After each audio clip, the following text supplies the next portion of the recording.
ಅಯ್ಯೋ ಮಗಳೇ, ಏನಾಯ್ತು?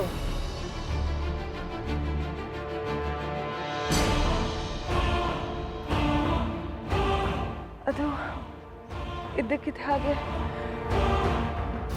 ನಾನು ಮದುವೆ ಆಗ್ತಿರೋ ಥರ ಕಾಣಿಸ್ತು.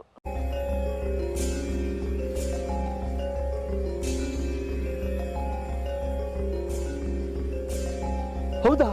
ಏನೇನು ಕಾಣಿಸ್ತು?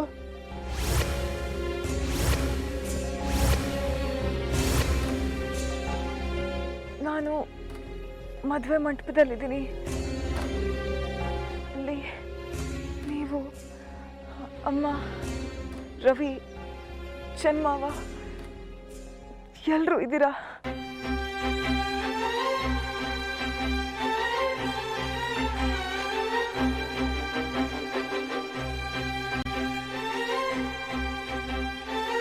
ಆಮೇಲೆ ಇನ್ಯಾರು ಕಾಣಿಸ್ತಾ ಇದ್ದಾರೆ?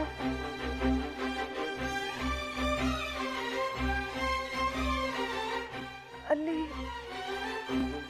6 ಜನ ಹೆಂಗಸರಿದ್ದಾರೆ. ಹೌದಾ? ಯಾರು ಅಂತ ಗೊತ್ತಾಯ್ತಾ?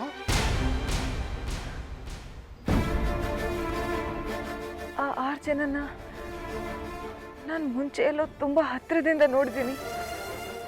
ಅವ್ರ ಜೊತೆ ಮಾತಾಡಿದ್ದೀನಿ, ಅವ್ರ ಜೊತೆ ಊಟ ಮಾಡಿದ್ದೀನಿ ಅನಿಸ್ತದೆ.